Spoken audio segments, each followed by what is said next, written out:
Mi padre me echó de casa para darle mi cuarto a mi hermano, pero cuando él robó $50 en la empresa y me suplicaron ayudarlos, los expuse a todos, y ahora ambos trabajan en empleos mínimos mientras yo próspero. Tengo 18 años, acabo de terminar la preparatoria, y honestamente necesito contar esta historia porque lo que pasó en los últimos meses básicamente me demostró que a veces la vida sí hace justicia, aunque de las formas más retorcidas posibles. Mi papá, Kenneth, literalmente me tiró a la calle para darle mi cuarto a mi medio hermano Derek y su familia, y ahora, meses después, están desesperados rogándome que los ayude a tapar un fraude masivo que Derek cometió en el trabajo de mi papá. Ya sabes, la audacia de esta gente no tiene límites, pero estoy adelantándome. Déjame empezar por el principio, cuando todo era más o menos normal, o lo que yo creía que era normal en ese momento. Mi mamá, Amanda, murió cuando yo tenía como 12 años. Fue cáncer, de esos que avanzan súper rápido y no te dan tiempo ni de procesarlo. Ella era la persona más increíble que conocí en mi vida. Trabajaba en una empresa de tecnología y tenía este círculo de amigos súper cercanos, entre ellos Gabriel, que era el CEO de la compañía donde ella trabajaba. Mi papá la conoció cuando ella ya tenía a Derek de un matrimonio anterior. Derek tenía como 6 años más que yo, y desde el principio quedó claro que mi papá lo adoraba de una forma casi obsesiva. Supongo que mi papá siempre quiso un hijo mayor. No sé. Pero Derek era su niño de oro, su primogénito perfecto que nunca hacía nada malo, mientras que yo era básicamente invisible a menos que necesitara gritarme por algo, mirando hacia atrás, debí haberlo visto venir. Todas las señales estaban ahí desde que tengo memoria. Después de que mi mamá murió, las cosas empeoraron bastante. Mi papá se volvió más distante conmigo, tipo, solo hablábamos cuando era absolutamente necesario. Y Derek ya se había ido de la casa hacía años. Vivía su vida adulta en otro lado. Yo básicamente crecí solo en esa casa, cocinando mis propias comidas, lavando mi ropa, haciendo todo mientras mi papá trabajaba todo. El tiempo, o se la pasaba viendo televisión en su cuarto. No era el peor padre del mundo. Me daba techo y comida, pero emocionalmente estaba completamente ausente, ¿me explico? Como que cumplía con lo mínimo legal para ser considerado padre, pero nada más. Mis abuelos maternos, Evelyn y Bernard, eran los que realmente se preocupaban por mí. Me llamaban cada semana, me invitaban a su casa seguido, se aseguraban de que estuviera bien. Ellos vivían como a 1 hora de distancia. Tenían esta casa hermosa con un jardín gigante, y siempre me decían que su puerta estaba abierta para mí cuando quisiera. Las cosas llegaron a su punto más bajo hace como 8 meses. Estaba en mi último año de preparatoria, aplicando a universidades, estresado por los exámenes finales y todo ese rollo típico de cuando estás por graduarte. Una noche, tipo un martes cualquiera, en marzo creo, llegué a casa después de estudiar en la biblioteca y mi papá estaba sentado en la sala con esta expresión, rara en la cara, como entre emocionado y nervioso. Me dijo que necesitaba hablar conmigo sobre algo importante, y yo pensé, no sé. Tal vez finalmente quiere preguntarme cómo me va en la escuela o algo así, ya sabes, tener una de esas conversaciones padre-hijo que nunca tuvimos. Me senté, y él soltó la bomba sin ningún preámbulo. Derek y su familia se van a mudar de vuelta a la casa porque están pasando por problemas financieros y necesitan un lugar donde quedarse mientras se recuperan. Yo me quedé como en blanco por un segundo, procesando la información. Derek se había casado con esta chica, Samantha, hace como 3 años, y tuvieron un bebé, Lucas, que en ese momento tenía como 2 años. Samantha era de esas mamás influencers, ya sabes, siempre publicando fotos perfectas de su vida en Instagram, haciendo que todo se viera estético y maravilloso, pero aparentemente se negaba rotundamente a conseguir un trabajo real porque estaba convencida de que su carrera como influencer iba a despegar en cualquier momento. Derek trabajaba en la empresa de mi papá. Gabriel le había dado el trabajo como un favor hacia la memoria de mi mamá, y supuestamente ganaba decente, pero con Samantha gastando dinero como si lo imprimieran en el sótano, pues obviamente tenían problemas. Le pregunté a mi papá dónde exactamente iban a dormir. Derek, Samantha y Lucas, y él me miró con esa cara que hacía cuando estaba a punto de decirme algo que sabía que no me iba a gustar, y dijo, bueno, ellos van a necesitar tu cuarto porque necesitan espacio para el bebé y todas sus cosas, tú puedes dormir en el sofá de la sala por un tiempo. No podía creerlo. Literalmente no podía procesar lo que estaba escuchando. Le dije que estaba en mi último año de preparatoria, que necesitaba un lugar tranquilo para estudiar, que tenía exámenes importantes próximamente, que estaba aplicando a universidades, y él solo se encogió de hombros y dijo que tendría que adaptarme, porque la familia es lo primero, y Derek me necesitaba. La ironía de esa declaración me pegó como un camión, ¿sabes? La familia es lo primero, pero aparentemente yo no contaba como familia suficientemente importante como para mantener mi propio cuarto. Intenté razonar con él. Sugerí que tal vez Derek y su familia podrían usar la sala o que podríamos buscar otra solución. Pero mi papá se puso cada vez más irritado y finalmente explotó, gritándome que era un malagradecido, que él me había dado todo durante años y que lo mínimo que podía hacer era ayudar a mi hermano en su momento de necesidad. Esa noche me fui a mi cuarto, cerré la puerta y básicamente tuve un colapso silencioso. Llamé a mis abuelos llorando, les conté todo, y ellos estaban furiosos pero también preocupados por mí. Mi abuela Evelyn me dijo que podía irme a vivir con ellos cuando quisiera, que tenían un cuarto de huéspedes que era prácticamente mío, pero yo no quería dejar la escuela a mitad del año. Todos mis amigos estaban ahí, mi vida estaba ahí, y estúpidamente pensé que tal vez las cosas no serían tan malas, que tal vez mi papá reconsideraría, o que Derek y Samantha encontrarían su propio lugar rápido. Spoiler alert. Estaba completamente equivocado y las cosas fueron infinitamente peores de lo que imaginé. Derek y su familia se mudaron como una semana después, y fue un caos absoluto desde el minuto 1. Samantha llegó con literalmente 20 maletas, cajas de zapatos, equipos de fotografía para sus posts de Instagram, juguetes del bebé por todos lados, y básicamente tomaron posesión de toda la casa como si fueran los dueños. Mi cuarto, que había sido mi espacio personal durante años, fue completamente transformado en cuestión de días. Quitaron todos mis pósters, pintaron las paredes de un color pastel horrible, pusieron una cuna gigante, un cambiador, repisas llenas de productos para bebé, y metieron todas mis cosas en cajas que tiraron en puriento seguramente.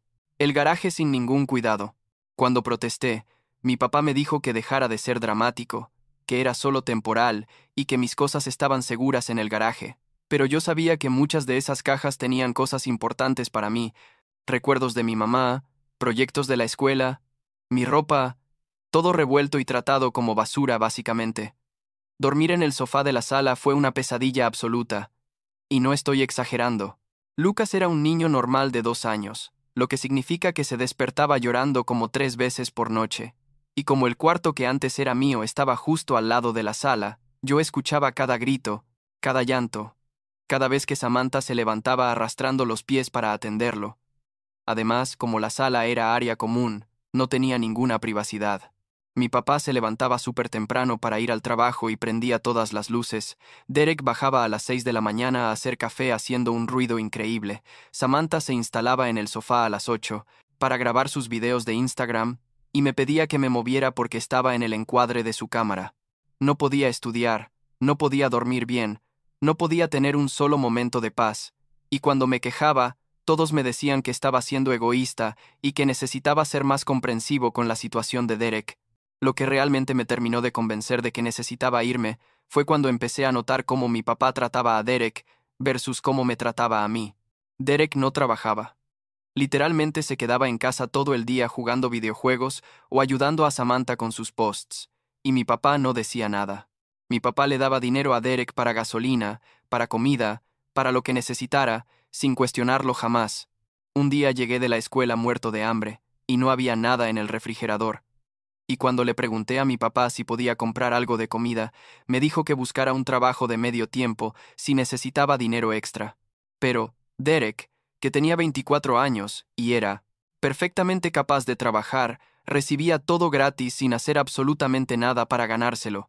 Samantha tampoco contribuía con nada. De hecho, gastaba el dinero que mi papá le daba a Derek en ropa cara y productos de belleza para sus fotos, mientras yo tenía que usar los mismos 3 outfits todo el tiempo, porque mi ropa estaba enterrada en alguna caja en el garaje.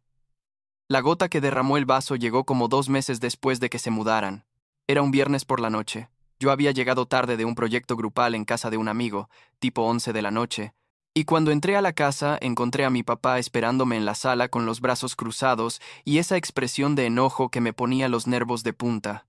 Me preguntó dónde había estado.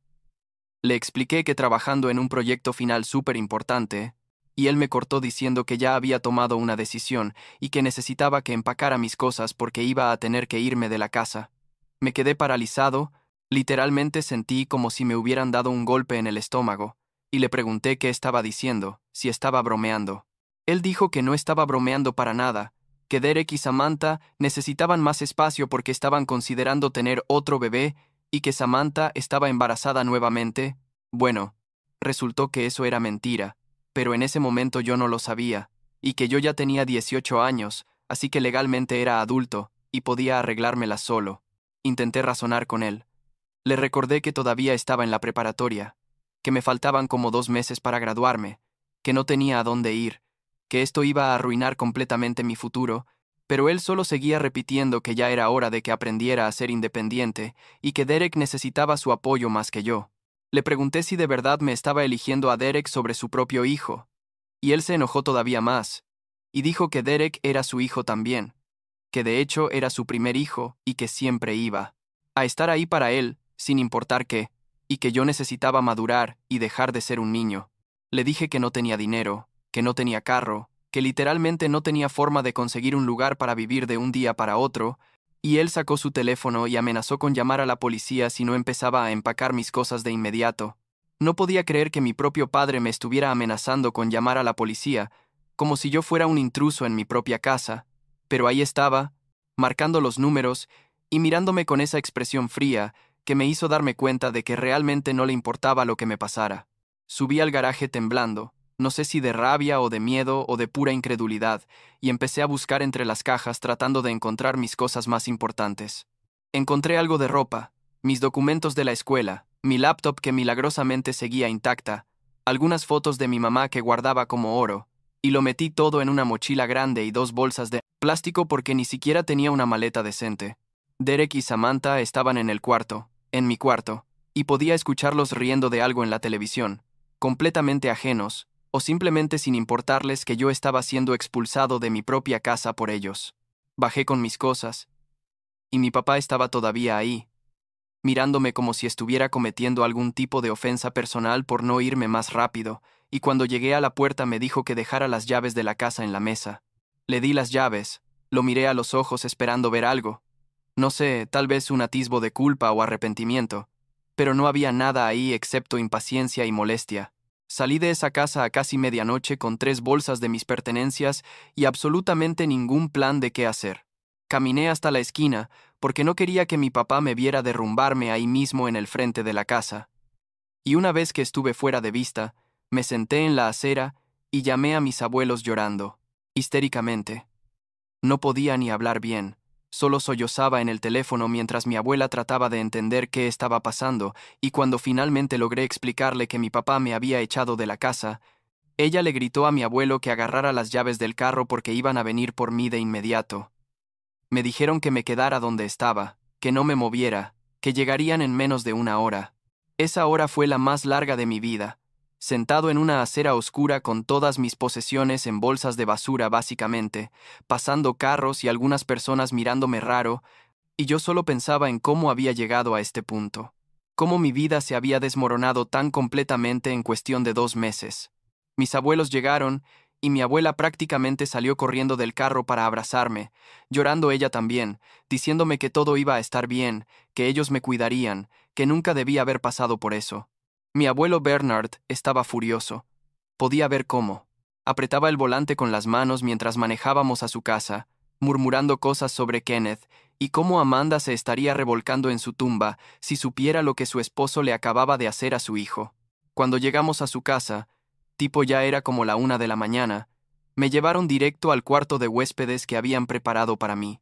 No era solo un cuarto vacío. Ellos habían puesto sábanas limpias, habían organizado el closet, habían dejado toallas en el baño conectado, había incluso algunos snacks en el buró al lado de la cama. Mi abuela me dijo que ese era mi cuarto ahora, que podía quedarse el tiempo que necesitara, que ellos iban a asegurarse de que terminara la preparatoria y fuera a la universidad como mi mamá hubiera querido. Esa noche no dormí nada. Me quedé despierto mirando el techo, procesando todo lo que había pasado. Parte de mí seguía sin creer que mi papá realmente me había echado de la casa, tipo esperaba que en cualquier momento sonara a mí. Teléfono con él disculpándose y diciéndome que volviera, pero esa llamada nunca llegó.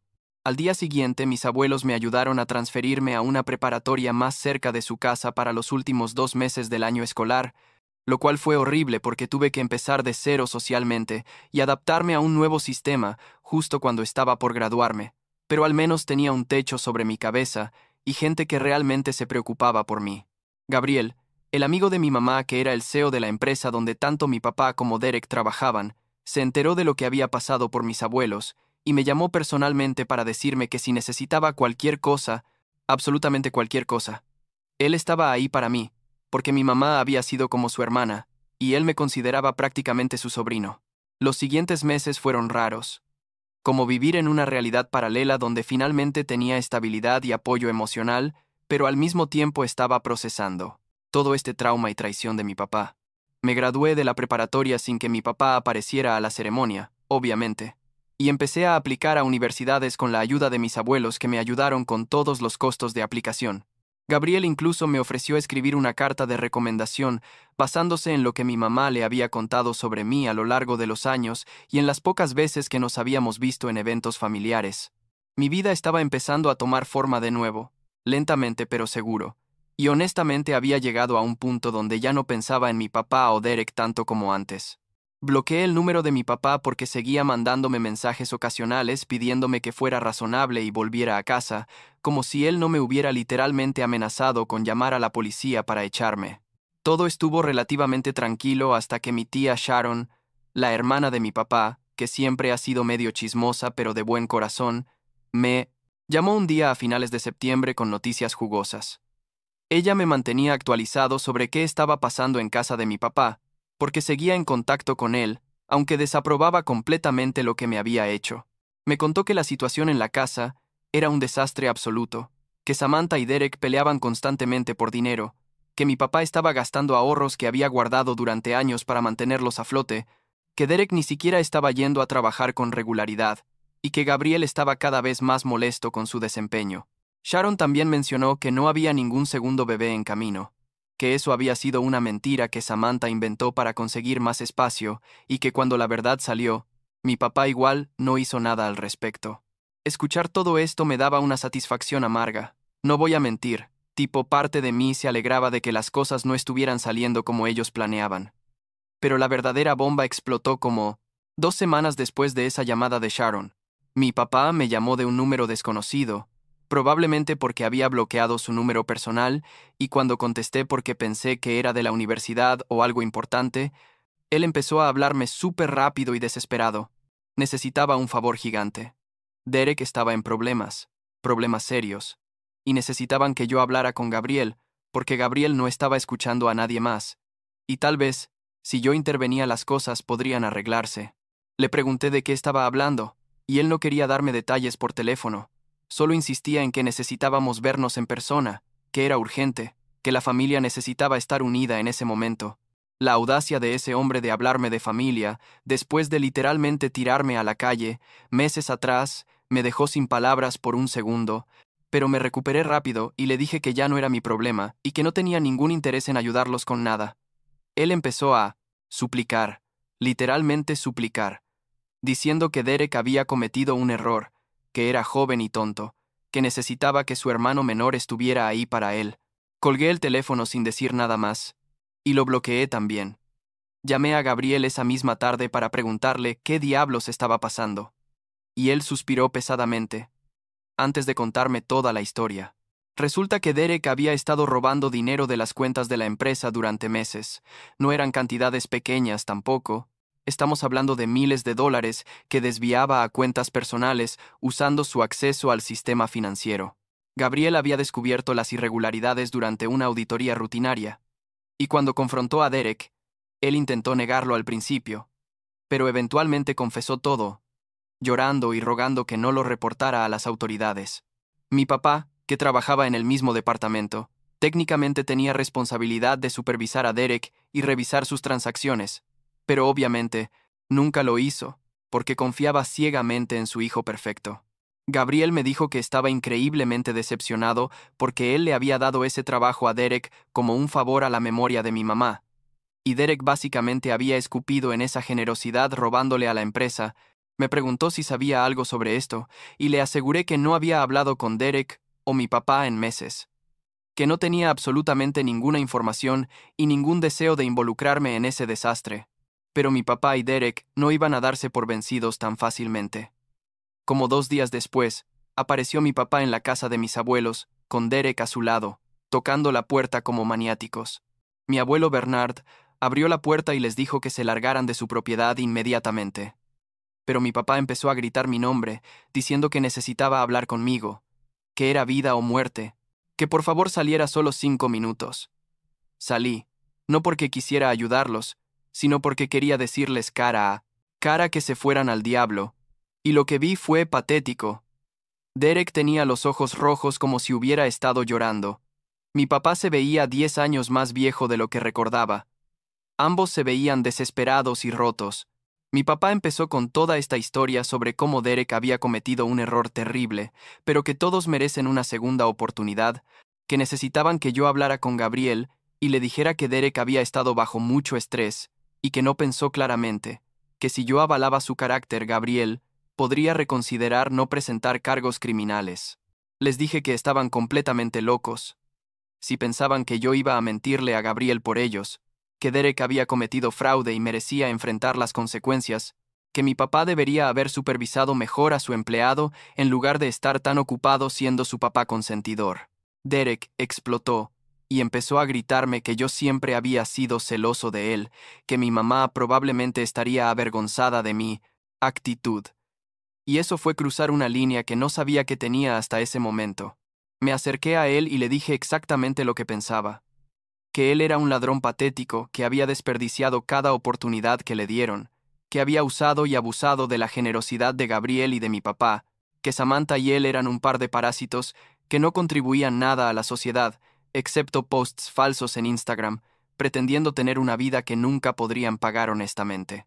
Le dije que mi mamá estaría horrorizada de saber que su primogénito había crecido para ser un criminal que arrastra a toda la familia al fango.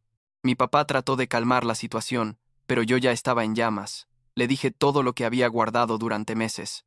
Le dije que era el peor padre que conocía, que me había abandonado emocionalmente después de la muerte de mi mamá, que había elegido a Derek sobre mí una y otra vez sin ninguna razón válida, que me había echado de mi propia casa cuando más lo necesitaba solo para complacer a su hijo favorito. Le dije que Gabriel había sido más padre para mí en los últimos meses que él en toda mi vida, que mis abuelos habían hecho más por mí en unos meses que él en 18 años, que no quería volver a verlo nunca en mi vida, y que podían irse directo al infierno ambos. Mi abuelo salió y les dijo que si no se iban en los próximos 30 segundos, iba a llamar a la policía por invasión de propiedad, y finalmente se fueron, pero no sin antes mi papá gritar que me iba a arrepentir de esto, que la familia es para siempre, y que algún día iba a necesitarlos, y ellos no iban a estar ahí. Después de ese encuentro, bloqueé todos los números que tenía relacionados con ellos, bloqueé sus redes sociales, básicamente los borré de mi existencia digital. Pero mi papá es persistente cuando quiere serlo. Empezó a llamar desde números de otras personas, números de trabajo, números desconocidos, dejando mensajes de voz largos, donde alternaba entre suplicar y amenazar. En uno decía que si yo realmente quisiera, podría hacer que Gabriel retirara los cargos, que yo tenía el poder de salvar a Derek pero estaba siendo egoísta. En otro decía que yo había destruido a la familia y que tendría que vivir con esa culpa toda mi vida. Gabriel se enteró del acoso porque yo le había mandado screenshots de algunos mensajes, y él estaba furioso. Me dijo que iba a tener una conversación muy seria con Kenneth sobre el acoso, y que si no paraba inmediatamente, él iba a tomar acciones legales, no solo por el fraude de Derek, sino también por el hostigamiento hacia mí. Gabriel cumplió su palabra, y aparentemente tuvo una reunión con mi papá, donde básicamente le dijo que si me contactaba una vez más, si aparecía en la casa de mis abuelos otra vez, si hacía cualquier cosa que me molestara, él personalmente se aseguraría de que los cargos criminales contra Derek fueran procesados con la máxima severidad posible y, que también, presentaría cargos de acoso contra mi papá. Eso finalmente los calmó un poco, pero la saga aún no terminaba porque unos días después, mi tía Sharon me llamó con información todavía más jugosa. Resulta que durante la investigación sobre el fraude de Derek, descubrieron que él también había estado usando la tarjeta de crédito corporativa para compras personales. Estamos hablando de ropa de diseñador, cenas en restaurantes caros, incluso un PlayStation 5 y como 3 juegos, todo cargado a la empresa y justificado con recibos falsos o categorizado como gastos de negocios, cuando claramente no lo eran. En ese punto ya no era solo negligencia o un error tonto. Era fraude sistemático y premeditado, y Gabriel no tenía opción más que escalar el asunto a su equipo legal. Le conté todo esto a mis abuelos, y mi abuela estaba dividida entre estar satisfecha de que Derek finalmente estaba enfrentando consecuencias y estar triste porque técnicamente seguía siendo familia, pero mi abuelo estaba completamente del lado de que merecían todo lo que les estaba pasando. Yo personalmente sentía una mezcla de emociones, mayormente satisfacción si soy honesto. Pero también había una pequeña parte de mí que sentía algo raro, no exactamente lástima, pero como tristeza por cómo todo había terminado tan mal para todos, ¿sabes?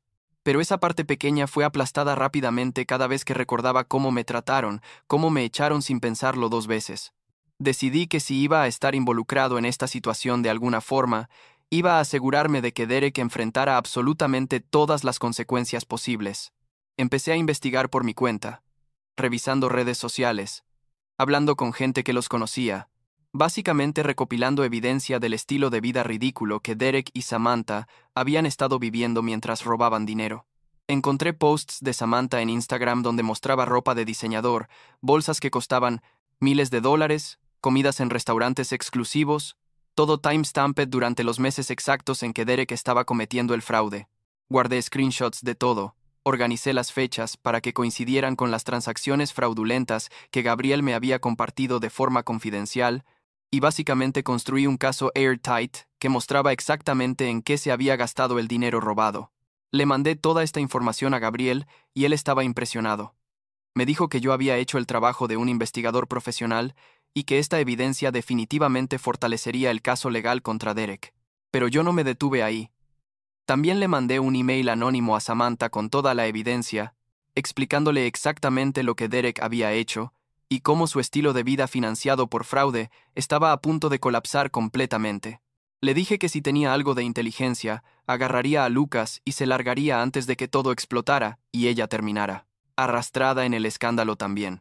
No sé exactamente qué efecto tuvo mi email, pero según Sharon, Samantha empacó sus cosas y se fue a casa de sus padres con Lucas como una semana después, dejó a Derek y básicamente admitió que no quería estar asociada con un criminal. Derek se volvió un paria social después de eso. Sus amigos se enteraron de lo que había hecho porque yo tal vez accidentalmente mandé información anónima a algunas personas en su círculo social, ya sabes, solo para asegurarme de que todos supieran exactamente qué tipo de persona era. Su reputación quedó destruida. La gente empezó a cortar contacto con él. Sus posts en redes sociales que antes recibían cientos de likes de repente tenían cero interacción, y según Sharon pasaba la mayoría del tiempo encerrado en ese cuarto que solía ser mío, jugando videojuegos y sintiendo lástima de sí mismo, mientras esperaba que se resolviera el caso legal en su contra. Gabriel finalmente presentó cargos criminales formales contra Derek, y también contra mi papá por negligencia en sus responsabilidades de supervisión, aunque los cargos de mi papá eran menos severos. El caso fue a corte, y Derek básicamente no tuvo defensa. Toda la evidencia estaba ahí clara como el día. Sus propias transacciones, los recibos falsos, las compras personales, los screenshots de las redes sociales mostrando los productos robados. Fue declarado culpable de fraude y malversación de fondos. Le dieron libertad condicional porque era su primera ofensa, pero con la condición de que tenía que pagar restitución completa a la empresa, lo cual significaba básicamente que iba a estar en deuda por años y además quedó con récord criminal que iba a hacer casi imposible que consiguiera otro trabajo decente. Mi papá perdió su trabajo también. Gabriel lo despidió por incompetencia y falta de supervisión adecuada, aunque decidió no procesar los cargos criminales contra él con toda la fuerza porque, técnicamente, mi papá no había robado directamente, solo había fallado en prevenir el robo de Derek. La caída de mi papá fue casi tan satisfactoria como la de Derek. Perdió su trabajo después de como 20 años en la empresa. Su reputación en la industria quedó arruinada porque la gente habla y todos se enteraron de lo que había pasado. tuvo que vender la casa porque ya no podía pagar la hipoteca sin su salario, y según Sharon terminó rentando un apartamento pequeño en un barrio no muy bueno. Derek se fue a vivir con él después de que Samantha lo dejara, porque literalmente no tenía a dónde más ir, así que ahora los dos están atascados juntos en un apartamento diminuto, probablemente culpándose mutuamente por cómo todo salió mal, y sin admitir que fue su propia codicia y narcisismo lo que los llevó a ese punto. La parte realmente irónica de toda esta historia es que mientras la vida de ellos se desmoronaba, la mía estaba mejorando exponencialmente. Gabriel me ofreció una pasantía pagada en su empresa para el verano, trabajando en el departamento de tecnología donde mi mamá solía trabajar. Me dijo que había estado impresionado con mi madurez y con cómo manejé toda la situación, que yo claramente había heredado la inteligencia y el carácter de mi mamá, y que quería darme oportunidades que Derek había desperdiciado. La pasantía pagaba increíblemente bien para ser mi primer trabajo real, y Gabriel también me dijo que si mi desempeño era bueno, había posibilidad de que me ayudara con la matrícula universitaria a través de un programa de becas que su empresa ofrecía. Mis abuelos estaban increíblemente orgullosos de mí. Mi abuela lloraba cada vez que hablábamos sobre el futuro y sobre cómo las cosas finalmente se estaban alineando. Me habían ayudado a aplicar a varias universidades, y recibí aceptaciones de algunas realmente buenas. Estaba planeando estudiar algo relacionado con tecnología o negocios. Todavía no. Estaba completamente seguro, pero tenía opciones, lo cual era más de lo que pensé que tendría meses atrás cuando estaba durmiendo en un sofá. Gabriel me escribió cartas de recomendación increíbles para las universidades. Mis abuelos me estaban ayudando financieramente, y por primera vez en mucho tiempo sentía que tenía un futuro brillante adelante, en lugar de solo sobrevivir día a día. Mi papá intentó contactarme una última vez hace como un mes. Mandó una carta física a la casa de mis abuelos, porque ya no tenía forma de llegar a mí digitalmente. La carta era larga y dramática, básicamente diciendo que lamentaba cómo habían salido las cosas, que nunca quiso que llegáramos a este punto, que Derek estaba destruido y que la familia estaba rota. Pero ni una sola vez, en esa carta de 4 páginas, admitió que él había hecho algo mal. Ni una sola disculpa real por echarme de la casa, por elegir a Derek sobre mí constantemente, por tratarme como si fuera invisible, durante años. Era todo sobre cómo ellos eran las víctimas, cómo yo había sido cruel al no ayudarlos, cómo la situación era injusta para ellos. Leí la carta una vez, me reí amargamente, y la tiré a la basura sin responder. Mi abuelo me preguntó si quería guardarla por alguna razón, y le dije que no, que esa parte de mi vida estaba cerrada y no tenía ningún interés en mantener recuerdos de gente que me trató como basura. Ahora estoy aquí, a punto de empezar la universidad en unos meses, trabajando en mi pasantía de verano que está siendo una experiencia increíble, viviendo con mis abuelos que me tratan como el nieto que siempre quisieron mimar, y honestamente sintiéndome más feliz y estable de lo que me he sentido en años. No voy a pretender que no hay días difíciles. A veces pienso en mi mamá y en cómo las cosas hubieran sido diferentes si ella todavía estuviera aquí. A veces me pregunto si debía haber hecho las cosas diferente con mi papá, aunque, racionalmente, sé que no tenía otras opciones. Pero en general, siento que salí de una situación tóxica que me estaba ahogando y encontré gente que realmente se preocupa por mí y quiere verme tener éxito. La última actualización que tuve de Sharon fue hace como 2 semanas. Me dijo que Derek finalmente consiguió un trabajo en un fast food porque literalmente nadie más lo contrataría con su récord criminal, y que mi papá está trabajando en un warehouse, haciendo trabajo manual, porque tampoco puede conseguir nada en su campo anterior. Ella me preguntó si alguna vez consideraría reconciliarme con ellos, y le dije honestamente que no, que ellos tomaron sus decisiones y ahora tienen que vivir con las consecuencias. Igual que yo tuve que vivir con las consecuencias de sus acciones cuando me echaron sin ninguna consideración. No siento culpa por no ayudarlos. No siento lástima por su situación actual. Básicamente, no siento nada excepto tal vez un poco de satisfacción de que el karma realmente existe y eventualmente alcanza a la gente que lo merece. Supongo que la moraleja de toda esta historia, si es que hay una, es que eventualmente las acciones tienen consecuencias y que la gente que te trata mal cuando eres vulnerable no merece tu lealtad cuando finalmente tienen la oportunidad de verte prosperar. Mi papá y Derek tuvieron todas las oportunidades del mundo para tratarme bien, para ser una familia real, para apoyarme cuando lo necesitaba, y eligieron activamente hacer lo contrario. Entonces, cuando las tornas cambiaron y ellos fueron los que necesitaban ayuda, No tenía absolutamente ninguna obligación moral o emocional de estar ahí para ellos. A veces, la mejor venganza no es hacer algo activo contra las personas que te lastimaron, sino simplemente vivir bien y dejar que ellos se hundan solos con las consecuencias de sus propias decisiones terribles.